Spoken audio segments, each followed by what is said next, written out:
So now we have a new guest today. David, please introduce yourself, David. I like for the guests to introduce themselves because I know I get the name wrong or the company wrong, and then you get mad at me. So my friend, please introduce yourself. Sure. Well, thank you very much for having me, both of you. Appreciate being here. My name's Dave Koster, and I live in Mooresville. I'm the owner of a company called Team Learning Services, and we just started last year in April. And brand new businessman. I was going to say, not even a year yet. This is exciting. It's very exciting. And of course, as you both know, there's challenges that go along with that too, but it's very exciting. And I'm not going to tell you what's going to happen tomorrow, but Melissa and I know. Well, tell me then. Tomorrow, Saturday. I'm kidding. No, I don't know either, but you never know what's going to go on in here or in the real world, right? That's right. But yeah, I started life in a small town in Pennsylvania, so I'll give a shout out to my friends and family in Go Steelers. East Stroudsburg, no, other side of the state. But yeah, Steelers are good. You know, a small town with, I guess, traditional experiences, traditional outlooks on life. And I started life as an auto mechanic. I went to community college after high school and learned how to fix cars and did that for 10 years. Really enjoyed that, but at some point I felt like there was other avenues for me to take and other opportunities I wanted to explore. So I went back to school, went back to college, and at this point I was living in Orlando and enrolled in University of Central Florida. That's from one extreme to the That other. is. Well, you had to change your wardrobe. Yeah, well, we're going to get to the, I guess, the rest of the story, which is very typical, right? Ending up here in North Carolina. That's it. But I started out as a business major at University of Central Florida. Got to my sophomore year and realized, no, business probably wasn't my strength, and I didn't see myself, where I was going with that. So after some soul searching, I decided to change my major to education, and got my degree in science education, and really started out teaching for 3 years in the Orlando area, and realized that I think as a lot of teachers, we sometimes wonder you ran into how a child like mine. I know what happened. I understand. Yeah, well, I wouldn't want to spend all day with my child either. I understand that. So no homeschooling for you? Yeah, I think a lot of teachers, we get to a point where if we're there for long enough, we realize that every year we get a year older, but the students stay the same age, and that gap starts to grow, and then sometimes they're not point. quite. But it is. I was saying this wasn't a math class. You just did some numbers right there. Yeah, So. we're not quite as amusing as they were the first year. You've seen that 6 times. You're like, that's not funny anymore. Yeah, man. exactly. So I start looking ahead. Where am I going to go? Where am I going to be?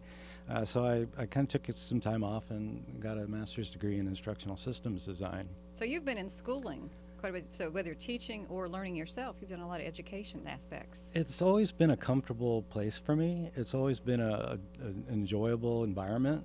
That's always plus because you do better when you're comfortable. That's good. Yeah, there's so much variety in a school. I mean, you've got the different classes, you've got pep assemblies and sports and concerts, and there's so much going on in a school. It's very appealing to me. Back up. So. What was the degree? My bachelor's degree is in science education, and my master's degree is instructional systems design. Instructional systems. Can you do that, Joe? I don't even know what it is. Yeah, But what is it? That is my challenge in life, is getting people to understand what I do. That's why he's got the degree in teaching too, so he can explain it to you. Yeah, just to tell me what the degree is. Tell you what the degree is. Yeah, if I go and meet people at a chamber event, I can't say I'm an accountant, I'm an attorney, I'm a realtor. Instructional engineer. I can't remember how many words was that. 3?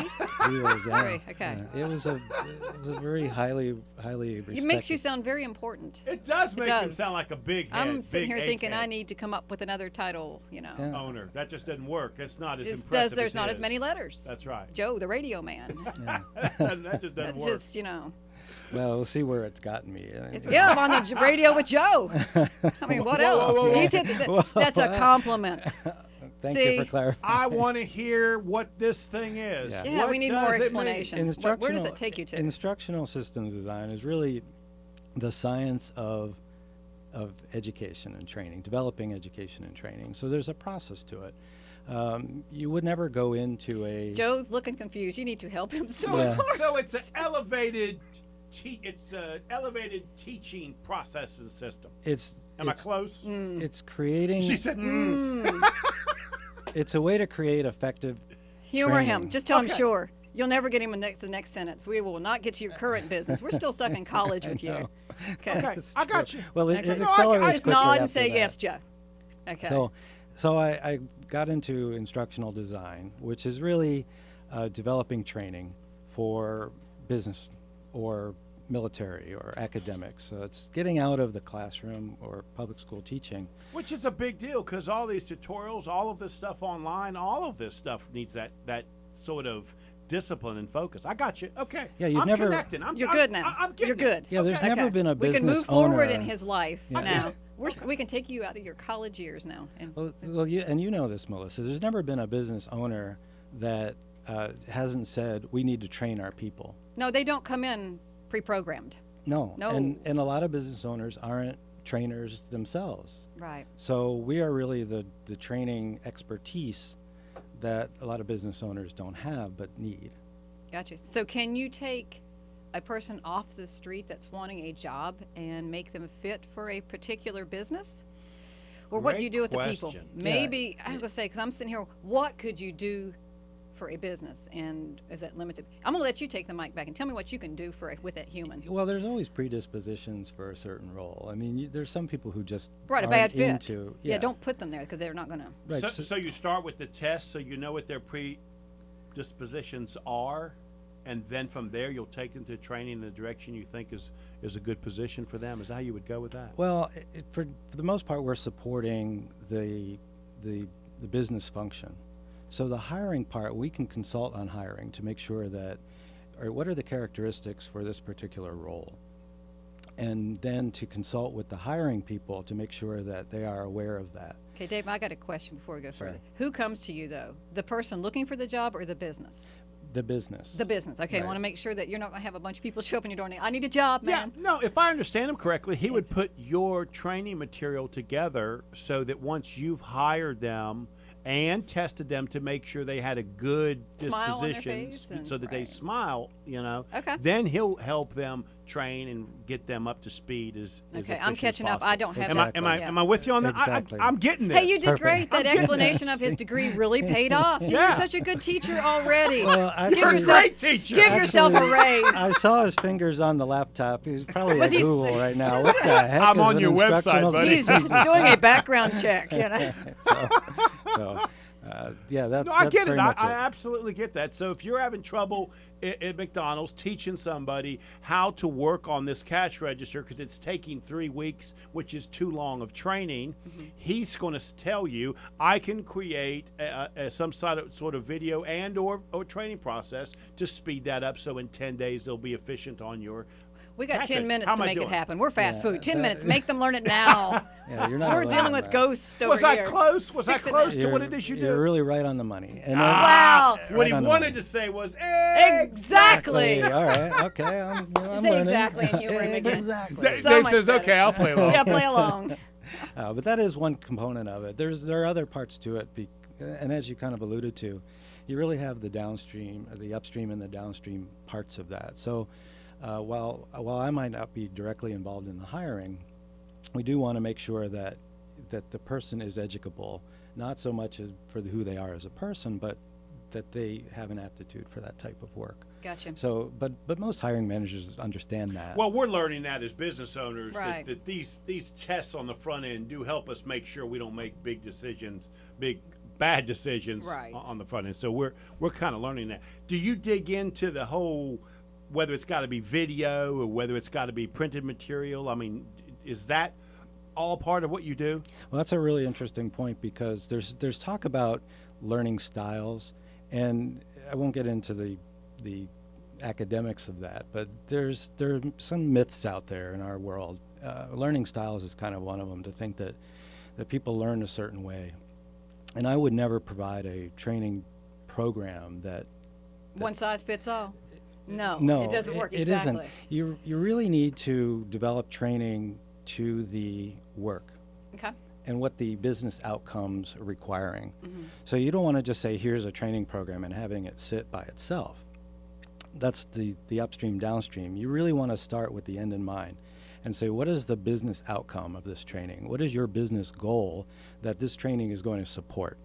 and really understand what are you trying to accomplish through your employees, and then make sure that your employees can accomplish those goals through the tasks that they're required to do day in and day out. Oh, that's good, because sometimes as an employer, I believe that you sometimes forget that these people are coming in and they don't understand what you already know. You just think because they walk into the building, they absorb it.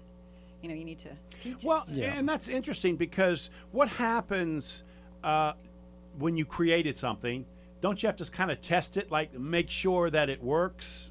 I know in your case I'm being simplistic when I say, learn how to run the cash register, McDonald's. But the question is, once you've created something, somehow you've got to test it, right? To make sure if in fact it's working. How do you do that? Well, again, that really, yes, you have to do that. And otherwise you're just throwing something at it, and I wouldn't feel good about accepting payment for something I did and then not know whether it worked or not. And if it didn't work, then I'm going to take the blame. So again, that's why we tie it to business outcomes. And so the testing really can be a couple of different ways. If it's a fairly simple skill, we can do the show me that you know how to do this, and prove your competence in that task. There's a longer term measurement as well, which is up to the business owner and the managers, because the managers have to buy into this is a best way to teach them. A best way to perform those tasks. And then over day after day, on the job, the manager is then responsible to ensure that employee is actually doing what they were trained to do properly, and that they're applying those skills and those tasks to the so what kind of businesses are coming to you? Who do you work with? Yeah, well, I'll work with most types of business. I guess my target niche that I'm trying to build this business on is a small company, 2 to 250 employees. It could be in retail, food and beverage, so you can, consumer services. What about automotive? Automotive would be great, yeah, sure. Back in the early days of your employment. Yeah, light industrial. That was a great question, because I was wondering what industries you kind of focus on. So your job is to take the shortcuts that I have in my mind and make sure that they are the best way and efficient way, and then turn them into a training process. Am I understanding that correctly? Because if I'm the manager and I know a shortcut, first thing I'm going to do is turn on the videotape or whatever and say, but when you get to this section, don't press the blue button and go straight to the red button, right? I mean, so am I describing what you're trying to do to make that more efficient? Yeah, people ask me all the time, well, how can you teach training, or how can you develop training in an industry or a job that you don't do yourself? And I say, I don't have to know all that information. It's helpful if I do, but I don't need to, because that information, that knowledge is held within the company. And it's my job to pull that information out and then make sure, again, that it's delivered in a manner that the people who need to learn it and need to understand it do and can. Because that's a special skill. I can know how to do something, but teaching it, it's a whole different skill set. He's practiced. Yeah, 30 years. Did. Yeah, he practiced on it. and how do those students turn out? They're all successful, right? So everyone. Everyone. I've never had an egg thrown at my house. Okay, you're on a roll. So if somebody wanted to reach you, how could they reach you? All right, you can get to me, David at teamlearningservices.com, www.teamlearningservices.com, or by telephone 980-435-1457. Thanks, Dave. Let's take a break and then we'll come back.